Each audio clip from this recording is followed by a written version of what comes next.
Avant de commencer, n'oubliez pas de vous abonner à Brave Animal pour découvrir d'autres histoires vraies de chiens héroïques, de sauvetages bouleversants et de découvertes émouvantes. Chaque semaine, nous partageons des moments incroyables où les animaux prennent le relais des humains. Votre soutien perpétue ces histoires et honore la loyauté de nos héros à quatre pattes. À 10h32, un mardi matin ordinaire, dans une classe calme de 4e année de l'école élémentaire Cedar Valley, un berger allemand de la maternelle à la 9e année s'est soudainement précipité vers le coin arrière de la salle et a commencé à creuser furieusement le plancher. 30 secondes plus tôt, les enfants riaient à une blague de mathématiques. 30 secondes plus tard, toute l'école était confinée. Il s'appelait Titan. L'agent Bradley l'avait amené pour une démonstration amicale de dressage canin, une activité que l'école organisait chaque automne pour sensibiliser la communauté. Les enfants ont adoré. Titan était immense, avec une épaisse fourrure beige et noire et des yeux ambrés qui semblaient tout comprendre. Il avait calmement montré comment s'asseoir, suivre un jouet et obéir aux ordres en allemand. Tout s'était bien passé, jusqu'au moment où Titan se figea devant le vieux radiateur. Soudain, il émit un grognement profond et primitif qui surprit tout le monde. Il tira fort sur la laisse, renifla le coin, puis ignora les ordres de l'agent Bradley et se mit à griffer le parquet comme si sa vie en dépendait. Le silence retomba dans la pièce. Catherine Miller, l'enseignante de la classe 207, essaya de rire. « Il doit sentir une souris », dit-elle, mais sa voix se brisa à mi-chemin. Plusieurs enfants au fond semblaient nerveux et s'éloignèrent de leur chaise. L'un d'eux, Joey Carter, leva la main et demanda doucement « Il y a quelque chose là-dessous ?» L'agent Bradley, un maître chien expérimenté avec 12 ans d'expérience, n'avait jamais vu Titan se comporter ainsi lors d'une démonstration publique. Son instinct lui disait que ce n'était pas un exercice. Il s'agenouilla près de son chien, posa une main sur son dos et tenta de le réorienter, mais Titan ne bougea pas. Il continua de grogner, la queue raide, les oreilles dressées, les pattes grattant le bas du mur comme s'il savait quelque chose que personne d'autre ne savait. Bradley prit sa radio, « Ici l'agent Bradley. J'ai besoin de renforts à l'école élémentaire de Cedar Valley aux découvertes possibles. Je répète, découvertes possibles.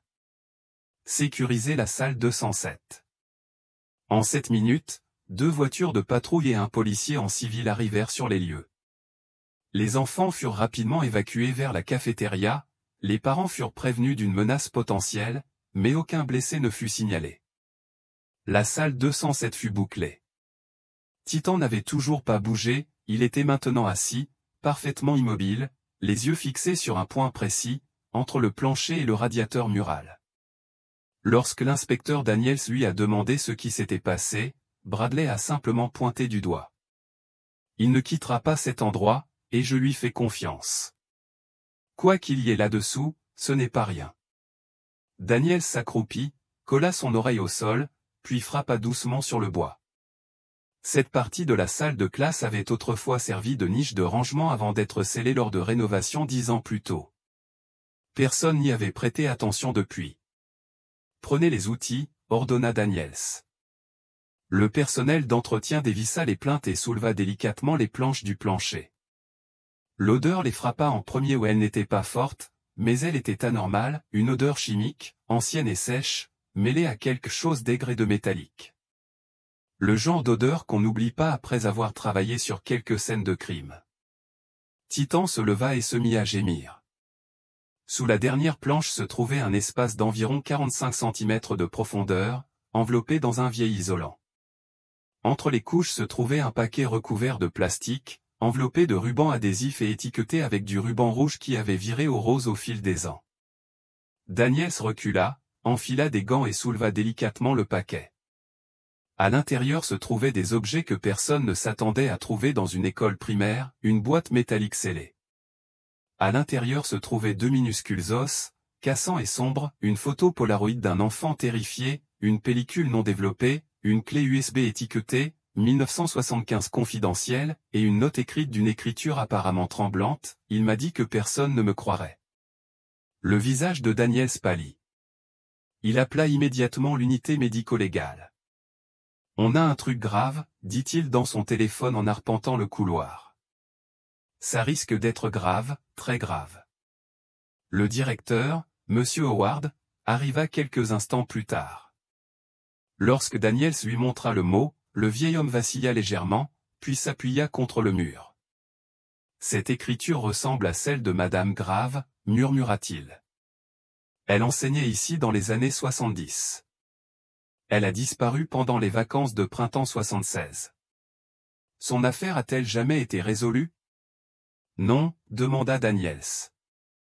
Ils ont dit qu'elle s'était enfuie avec un petit ami, a répondu Monsieur Howard, mais sa voiture a été retrouvée 2 villes plus loin, porte verrouillée, clé toujours sur le contact. Pendant que l'équipe médico-légale documentait les preuves, Titan restait à proximité, les yeux fixés sur le trou dans le sol comme s'il le gardait, comme s'il disait, enfin, c'est sorti. À l'extérieur du bâtiment, les camionnettes de presse arrivaient déjà et les rumeurs se répandaient rapidement. Quelques enseignants, qui travaillaient à l'école depuis des décennies, échangèrent un regard blafard dans la salle de pause. Un concierge dit doucement, « J'ai toujours pensé que quelque chose clochait ici. » Le maire a été prévenu. Le procureur est intervenu. Le conseil scolaire a tenu une réunion d'urgence ce soir-là. De retour au commissariat, Daniels brancha la clé USB. Les fichiers étaient protégés par un mot de passe, mais les métadonnées étaient visibles, date de création, 21 mars 1975, propriétaire, R. Marx, directeur des installations. Le cœur de Daniels fit un bond, Robert Marx avait été responsable de l'entretien de l'école pendant plus de 25 ans, il avait pris une retraite paisible en 1999. 3 jours plus tard, il était retrouvé mort à son domicile de cause naturelle, une insuffisance cardiaque. Mais s'il avait laissé derrière lui des secrets que personne n'avait osé découvrir? À Cedar Valley, Titan était salué comme un héros, mais l'agent Bradley savait que l'histoire n'était pas terminée. Pas encore, pas à l'heure où un chien pouvait sentir ce que les humains avaient ignoré pendant près de 50 ans. L'inspecteur Daniels fixait la clé USB sur son bureau comme si elle allait exploser. La pièce était silencieuse, à l'exception du léger vrombissement de l'imprimante des sacs de preuves. Personne n'avait encore réussi à déchiffrer le mot de passe, mais la date du dossier le 21 mars 1975 le hantait. Daniels se renversa dans son fauteuil en se frottant les yeux. Des heures s'étaient écoulées depuis que Titan avait découvert le colis dans la salle 207. Bien que l'école ait repris ses activités selon un horaire adapté, la salle de classe était désormais une scène de crime interdite à tous, sauf aux enquêteurs. La presse s'était précipitée autour du bureau du district, ayant eu vent d'une découverte inquiétante. Mais personne, en dehors du groupe de travail, n'en connaissait encore l'ampleur. Il leva les yeux vers l'agent Bradley, assis en face de lui, Titan à ses pieds. Le chien ne s'était pas reposé, ses oreilles frémissaient toutes les quelques secondes, comme s'il était encore aux aguets. « Tu penses que la clé USB est la clé ?» demanda Bradley. Daniels hocha la tête. « C'est inévitable. L'écriture sur le mot, les objets dans la boîte, la date, tout renvoie à quelque chose que quelqu'un a enterré exprès. Et maintenant, à cause de ton chien, tout se défait. » Titan leva la tête comme s'il comprenait. Plus tard dans l'après-midi, Daniels s'est rendu à la bibliothèque locale et a récupéré les annuaires archivés de l'école élémentaire Cedar Valley. Il a feuilleté les pages jaunies par le temps, à la recherche d'un lien avec les noms figurant dans les métadonnées du fichier. Un annuaire de 1975 a retenu son attention. Dans la section réservée aux enseignants, 3 noms se sont démarqués, Madame Judith Grave, Monsieur Lennox et M. À suivre. Robert Marx, tous 3 étaient employés l'année de la note. Judith Grave, la jeune professeure de littérature, a disparu pendant les vacances de printemps, son cas n'a jamais été résolu. Robert Marx était le concierge en chef, qui a pris sa retraite discrète à la fin des années 90, et Lennox était toujours en vie et vivait à Cedar Valley. Le lendemain, Daniels et l'agent Reed frappèrent à la porte d'une petite maison délabrée, nichée derrière une quincaillerie au volet fermé. Une femme d'âge moyen répondit. « Nous recherchons Monsieur Hay », a déclaré Daniels. « C'est mon père », dit-elle en fronçant les sourcils. « Il ne reçoit pas beaucoup de visites. » « De quoi s'agit-il » Quelques questions concernant l'école élémentaire Cedar Valley. Cela fait partie d'une enquête en cours. Elle hocha la tête et les conduisit à l'intérieur. Le salon était sombre, les stores baissés. Dans un fauteuil inclinable était assis un homme frêle, peut-être octogénaire, aux cheveux blancs et aux rides profondes. Son regard était embué, mais alerte. « Monsieur Hay, je suis l'inspecteur Daniels. Nous rouvrons une affaire datant de 1975. Nous devons vous interroger sur Judith Grave et Robert Marks. » Le vieil homme cligna lentement des yeux. Judith, jolie fille, cœur de cristal. Elle n'aurait pas dû travailler ici. Que veux-tu dire? Et prit une grande inspiration. Il y avait quelque chose sous l'école, pas seulement le sol sous la chaufferie. De vieux plans montrent des tunnels de stockage datant des années 60. Ils étaient scellés, mais pas très bien. Robert les connaissait mieux que quiconque. Daniel s'échangea un regard avec Reed. Robert a-t-il déjà mentionné quelque chose d'inhabituel? Et Reed d'un rire sec et amer. Il n'a rien dit, mais il m'a dit un jour qu'il avait trouvé quelque chose là-dessous, quelque chose qu'il n'était pas censé voir. Est-ce qu'il a déjà dit ce que c'était? Non, répondit Hay. Juste qu'il n'était pas le seul au courant. Il a dit que Judith l'avait découvert, avait essayé de le signaler, puis était parti. Le silence se fit. Merci, monsieur Hay. Si vous vous souvenez d'autre chose, n'hésitez pas à nous appeler. Dehors, Reed a demandé, tu penses que les tunnels sont toujours là? Si c'est le cas, répondit Daniels, ils ne figurent pas sur les plans mis à jour, ce qui signifie que quelqu'un s'est assuré que les gens oublient. De retour à l'école, Titan conduisit l'agent Bradley dans un couloir calme. Les élèves avaient été renvoyés chez eux plus tôt que prévu et la plupart des professeurs étaient partis pour la journée. Titan s'arrêta devant le local du concierge, près de l'ancienne chaufferie, le nez collé au sol. Bradley s'accroupit à côté de lui. « Tu sens quelque chose, mon garçon ?» Titan gratta une fois, puis deux, sa queue se raidit. Bradley contacta Daniels par radio. Il a trouvé quelque chose. Nous sommes dans l'aile ouest, près de l'accès au sous-sol. Daniels arriva 15 minutes plus tard avec 2 agents et un surveillant de chantier. Ils ouvrirent la grille du plancher près de la chaudière, une échelle rouillée menait dans l'obscurité. Au fond, ils découvrirent un étroit tunnel scellé avec des plaques de plâtre et du contreplaqué, quelqu'un avait tenté de le recouvrir des années auparavant. Quelques coups prudents de pied de biche ouvrirent un petit trou. L'air qui s'en échappait était vicié et familier, chargé de la même odeur métallique qu'ils avaient sentie dans la chambre 207. Daniel se glissa à l'intérieur, lampe torche allumée. Le tunnel était à peine assez large pour une personne, les murs étant recouverts d'un vieil isolant. À environ 6 mètres de là, ils découvrirent une porte métallique sans poignée, juste un loquet coulissant. En l'ouvrant, ils pénétrèrent dans une pièce inhabitée depuis des décennies. À l'intérieur, des chaises cassées, un cahier brûlé et une boîte étiquetée, Judith Grave. Daniels murmura, ce n'était pas un secret d'école, c'était un secret de ville. Titan gémit derrière lui. Une lourde poussière planait dans le silence. Quelqu'un avait tenté de brûler quelque chose à l'intérieur, une odeur de vieille fumée persistait. Titan s'avança, renifla le sol et s'assit près d'une boîte noircie. Daniel s'approcha. Le couvercle en bois était ouvert, le nom, Judith Grave, gravé grossièrement dessus. En dessous, légèrement écrit au marqueur rouge, on pouvait lire « Ne pas ouvrir ». Bradley a demandé « Attendre les analyses médico-légales ?» Daniel secoua la tête. Non, c'est la 2e boîte à son nom. On ne peut pas perdre de temps. Il enfila des gants et souleva le couvercle. À l'intérieur se trouvaient 3 objets, un agenda relié en cuir, une plaque de nom de classe cassée sur laquelle était écrit « Miss Grave » et une cassette audio étiquetée « 12 mars au bureau de conseil ». Daniel s'expira. Elle a enregistré quelque chose. Bradley regarda autour de lui. Il n'y a pas de joueur ici. Il faut ramener ça au labo. Daniel s'enferma les objets dans un sac à preuves. Le regard de Titan se fixa sur un morceau de sol derrière eux, 4 dalles dont les angles étaient plus récents, moins poussiéreux.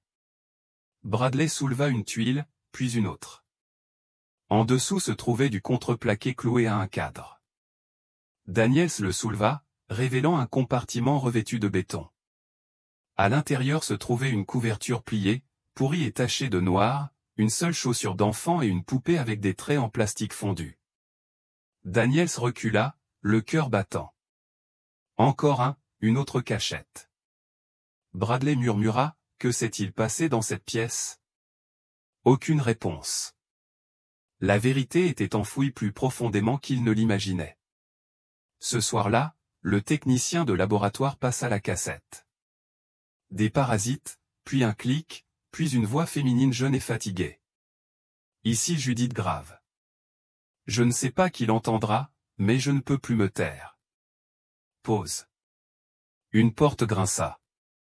S'il m'arrive quelque chose, ce n'est pas un accident. J'ai vu des choses, entendu des choses à travers le plancher de la chambre 207, des enfants qui pleurent. Silence. Puis une voix éraillée. J'en ai parlé au directeur Bennett, il a dit que c'était une hallucination. Mais Robert Marks me croit. Il a dit qu'il y avait un espace sous la chaufferie auquel on n'aurait jamais dû accéder, mais que quelqu'un l'utilisait. Longue pause. Je pense qu'ils ont blessé quelqu'un. Peut-être plus d'une personne. Je laisse ça au cabinet de conseil au cas où je disparais. Clic et silence. L'inspecteur Daniels était assis seul, la mâchoire serrée. Judith avait tenté d'avertir quelqu'un. Personne ne l'écoutait. Le lendemain matin, Daniels a rencontré Donna, l'archiviste du district, qui travaillait à Cedar Valley depuis plus de 30 ans et se souvenait du personnel comme d'une famille. Quand Daniels a écouté la cassette, elle s'est couverte la bouche et a murmuré « Oh mon Dieu !» Elle disait la vérité toutes ces années. Vous souvenez-vous de quelqu'un d'autre lié à Judith? Quelqu'un qui aurait pu essayer de la protéger? Donna hésita. Robert Marks. Il la surveillait toujours. Après sa disparition, il a exclu les gens et a passé du temps dans ces tunnels où il disait qu'il lui parlait. Tu lui parles? Pas littéralement. Il a dit que des choses avaient bougé, que des serrures avaient été changées sans prévenir. Il pensait que quelqu'un avait encore accès. Avez-vous des plans de l'ancienne école? Donna sortit une carte roulée et la déploya. Tiens, dit-elle en désignant la chaufferie. Ce tunnel reliait autrefois une ancienne salle d'archives. Cette pièce a été scellée après un petit incendie en 1973. Daniels a tracé la ligne et s'est figé, la salle des archives scellée passait directement sous la salle 207. Cet après-midi-là, Daniels revint avec toute son équipe et Titan. Ils rouvrirent la salle 207, enlevèrent les planches et retrouvèrent l'endroit même où la première boîte avait été trouvée. Titan fit les 100 pas, renifla près du bureau du professeur, puis aboya et donna un coup de patte à une bouche d'aération. Daniels dévissa le couvercle. Derrière se trouvait un étroit puits trop petit pour une personne, mais assez grand pour un paquet. À l'intérieur, emballés dans du plastique, se trouvaient des dossiers, des cahiers et des photos, pour la plupart brûlés mais intacts. Tous reliés à un seul nom, le proviseur Everett Bennett. Daniels étudia les photos. L'une d'elles se détacha, une image floue en noir et blanc d'un enfant terrifié, âgé de 8 ou 9 ans, assis dans une pièce sombre, une silhouette dans l'embrasure de la porte. Cette pièce en bas a été utilisée plus d'une fois, murmura Bradley. Titan était assis, alerte, les yeux rivés sur les vents, comme s'il attendait que justice soit faite. L'inspecteur Daniels était plus tard assis seul dans la salle d'épreuve, la photo devant lui. L'expression de l'enfant était gravée dans sa mémoire. Il avait vu des milliers de photos, mais celle-ci lui semblait personnelle, violée. La posture de la silhouette dans l'ombre, l'inclinaison de la tête, les mains jointes, une fine cravate rayée, un détail des années 1970. Daniels a pris le registre des preuves et a entouré un nom, Everett Bennett, directeur de l'école élémentaire Cedar Valley de 1969 à 1983, retraité tranquillement, sans antécédents disciplinaires, très respecté, du moins c'est ce que disaient les dossiers. Mais les documents cachés racontaient une autre histoire. Un dossier provenant du conduit d'aération contenait des rapports d'incidents jamais enregistrés dans la base de données du district. Daniels les parcourut, des élèves signalaient des bruits étranges sous la salle de classe, des vertiges, des nausées, une sensation d'être observé aux 3 rapports, tous signés et scellés par Everett Bennett. J'ai trouvé une demande de transfert de Judith Grave datée du 15 mars 1975, soit 6 jours avant sa disparition. Personne n'avait jamais vu ce document auparavant. Il a pris son téléphone et a appelé l'agent Bradley. « Préparez Titan », a-t-il dit. « Nous allons à la résidence pour personnes âgées Shady Pin. » Shady Pin était propre, calme et sentait le désinfectant au citron. La réceptionniste sourit lorsque Daniels demanda Everett Bennett. « Il ne reçoit pas beaucoup de visites, dit-elle. Il est plutôt discret. » Ils furent conduits dans une chambre au 2e étage avec balcon. Bennett était assis dehors dans un fauteuil roulant, emmitouflé dans une épaisse couverture à carreaux. Ses cheveux étaient blancs et fins, mais son regard perçant. Il se retourna à l'approche de Daniels. « Inspecteur, » dit Bennett avant même que Daniels ne se présente. « Je me demandais quand quelqu'un viendrait. » Daniels ne sourit pas, « On a trouvé une chambre sous Cedar Valley. » Bennett cligna des yeux. « Ça t'a pris du temps. » Bradley s'avança.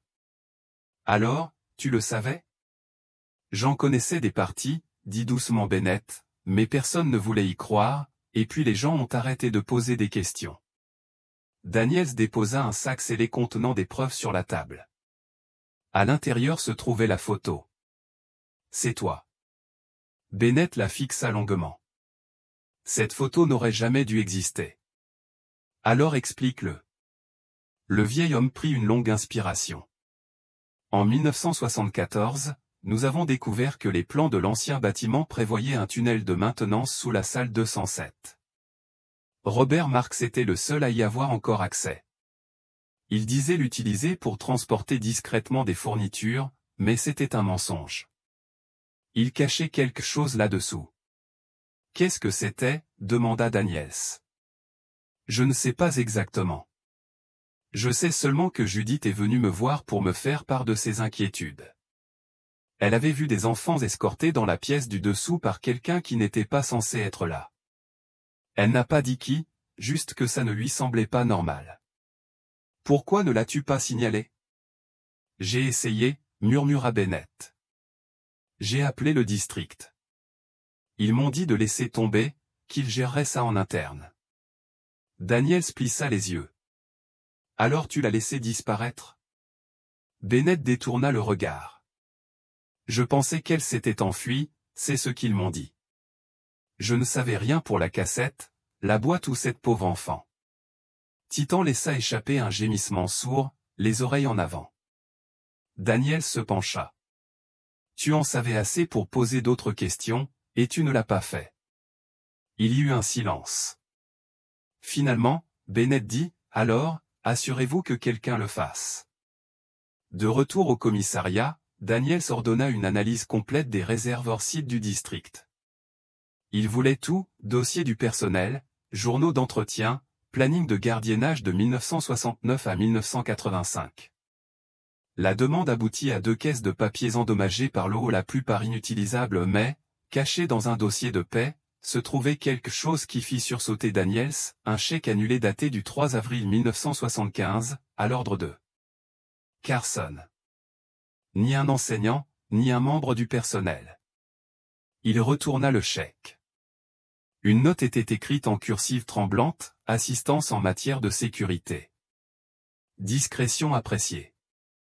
Bradley haussa un sourcil. De la sécurité, pourquoi ? Les écoles n'embauchent pas de personnel de sécurité officieux. Daniels vérifia le registre des vendeurs du district, aucun nom de Carson n'y figurait. Il avait été payé en espèces. C'était une couverture. Cette nuit-là, Daniels reçut un appel du laboratoire. Nous avons déchiffré la clé USB, annonça Théon. Il s'y rendit en silence, les pensées tourbillonnantes. La clé USB contenait un seul dossier intitulé Alma confidentiel à accent grave. L'intérieur se trouvaient des dizaines de courts fichiers audio, chacun d'une durée inférieure à 5 minutes, étiquetés par date et empreinte vocale. Daniels cliqua sur l'une d'elles. Une voix d'homme, ici Carson. J'ai sécurisé le sous-sol. Personne n'est descendu. La fille ne parle pas beaucoup, elle n'arrête pas de poser des questions sur une enseignante nommée Judith. Il en a cliqué un autre, le conseil est inquiet, ils veulent que ça soit clos avant les vacances de printemps. Ils m'ont dit de gérer ça discrètement. Puis un autre, il y a une fuite. Quelqu'un a enregistré des choses. Je crois que c'est le professeur de littérature. Daniels referma le dossier, le cœur battant. Qui qu'Alma fût, elle n'était pas un lieu, mais une personne, une enfant, détenue sous cette autorité. Le document mentionnait, fille, les os, enfant, la photo, peur, et les voix, dissimulation. Le lendemain matin, Daniels se trouvait de nouveau dans la chambre 207. Titan était à ses côtés, immobile et alerte. Le plancher avait été arraché, l'ancienne bouche de chauffage retirée. Le tunnel était exposé. Il regarda dans l'ouverture sombre. Il ne s'agissait plus seulement d'un professeur, d'un élève disparu ou d'une odeur étrange sous le plancher. Il s'agissait de tous les enfants qui avaient fréquenté cette salle, sans jamais savoir ce qui se cachait sous leurs pieds, et il était temps de dire la vérité, peu importe qui avait tenté de l'enterrer. L'inspecteur Daniels se tenait au bord du vieux tunnel, les yeux rivés sur les 3 passages sombres qui descendaient en pente. Titan se tenait à ses côtés, immobile, le souffle court et régulier. Le berger allemand les avait menés jusqu'ici, dans des secrets enfouis plus profondément que quiconque ne l'imaginait. Mais Daniels savait désormais que l'affaire ne concernait pas seulement ce qui s'était passé, il s'agissait de savoir qui. Alma, le nom de la clé USB qui le hantait depuis la nuit dernière. Pas un lieu, une personne ou un enfant, peut-être celui-là même dont les restes avaient été retrouvés scellés sous le sol de l'école. Daniels ajusta sa lampe de poche et s'engagea prudemment dans le passage. Les murs étaient tapissés de plâtre craquelé et les tuyaux sifflaient doucement depuis la vieille chaufferie située au-dessus. Derrière lui, Bradley le suivait en silence, arme au poing, au cas où. Ils atteignirent la porte scellée au bout du tunnel.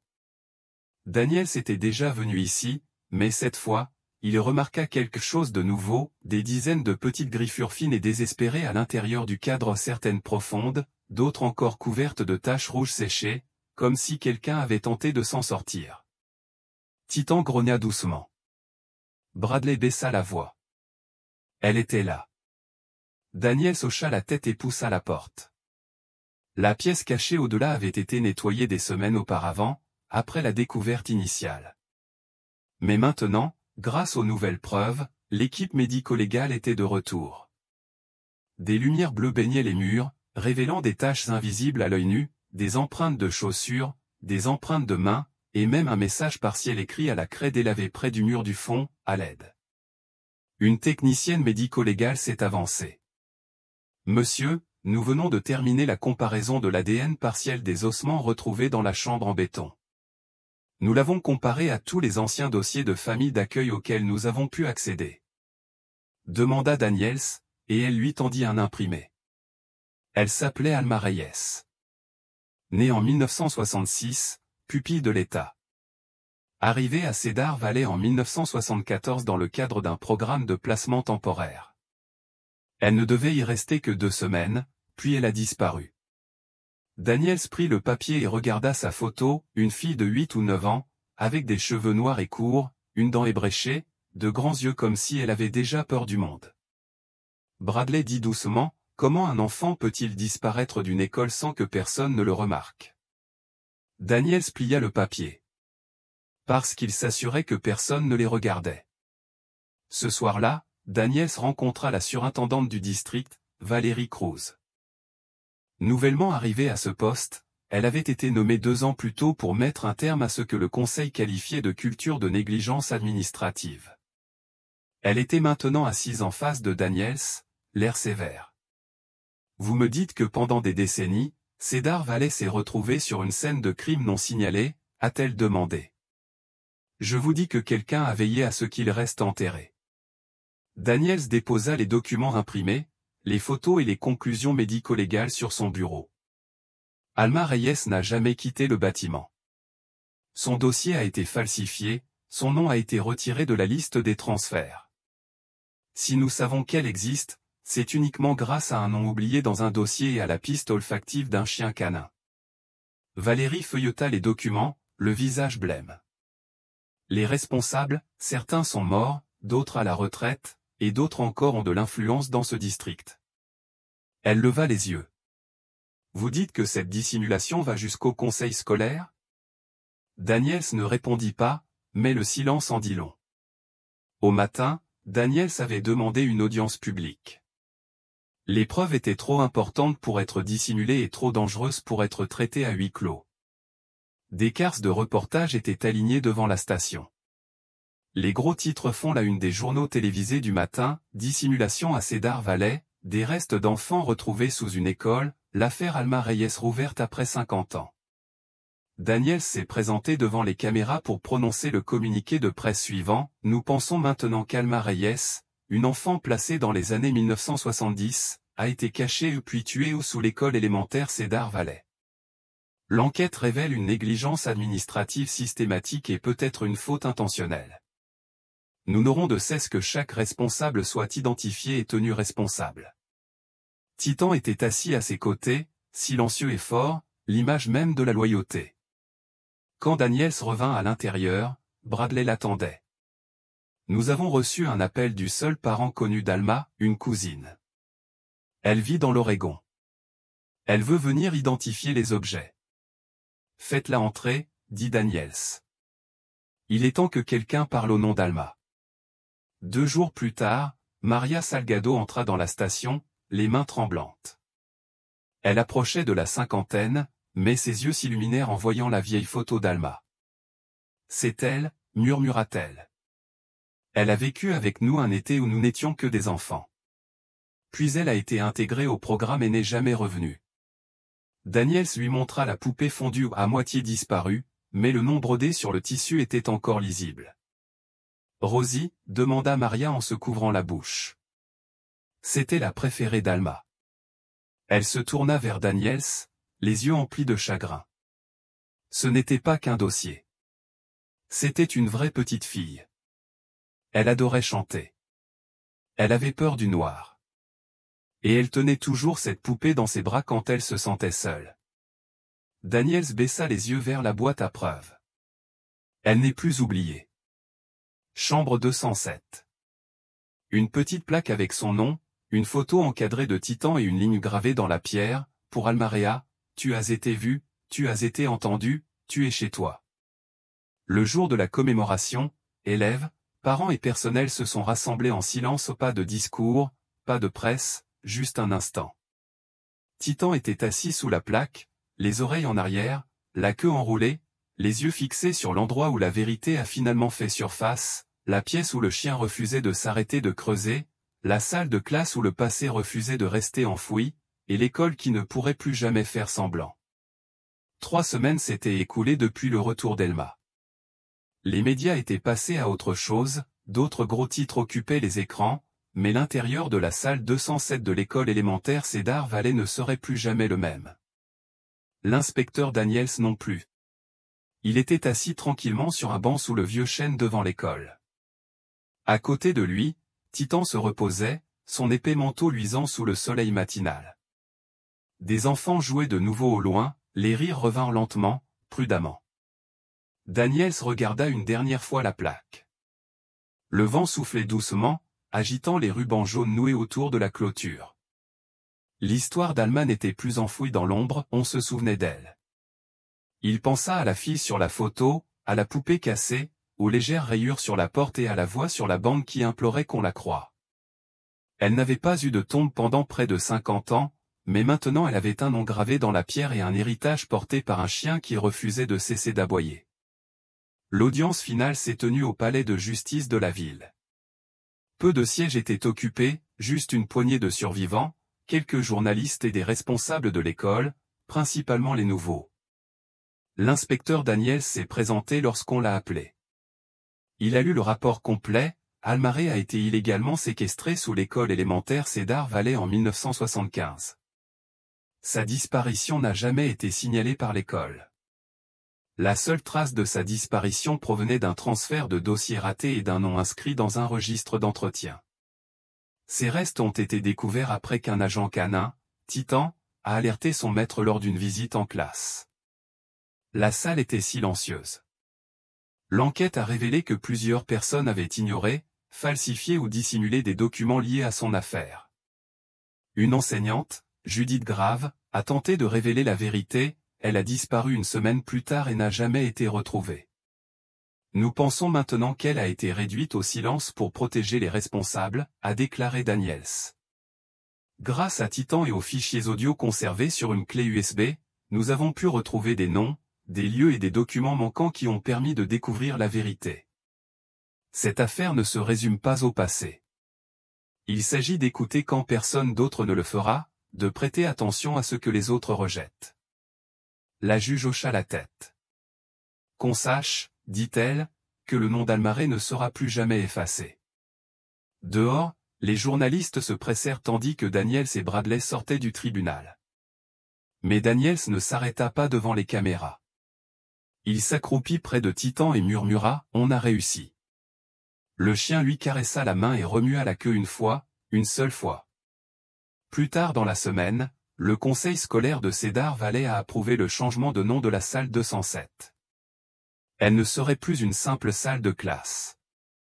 Elle deviendrait le centre d'apprentissage Almar Reyes, un espace dédié à la défense des droits des enfants et à la formation à la sécurité pour les enseignants, le personnel et les élèves. Lors de la cérémonie d'inauguration, Maria Salgado tenait Rosie, la vieille poupée d'Alma. Ses mains tremblaient en parlant. Alma est restée sans voix pendant 50 ans. Maintenant, elle parle à travers chaque enfant qui apprend dans cette salle. Elle nous rappelle que le silence peut être brisé et que même les oubliés peuvent être retrouvés. Titan aboya une fois, doucement et avec assurance. Le dernier jour d'école, alors que les couloirs résonnaient du bruit des fermetures et clairs des sacs à dos et des portes des casiers qui claquaient, Daniels traversa une dernière fois. Il s'arrêta au centre de la salle 207, les planches avaient été réparées, le parquet neuf posé, le soleil entrait par les fenêtres, mais l'air contenait quelque chose de plus, la paix, la rédemption, le souvenir. Bradley entra avec Titan pour une dernière vérification. Daniels hocha la tête. Titan renifla le long du mur, s'arrêta dans le coin le plus éloigné, puis fit lentement demi-tour et s'assit calmement. Bradley sourit. On dirait que c'est bon. Daniels s'agenouilla près du chien. Tu as écouté quand personne d'autre ne l'a fait. Titan lui lécha doucement la main. 2 mois plus tard, Daniels reçut une lettre. Elle provenait d'une enseignante d'un autre district qui avait entendu parler de Titan en classe 207.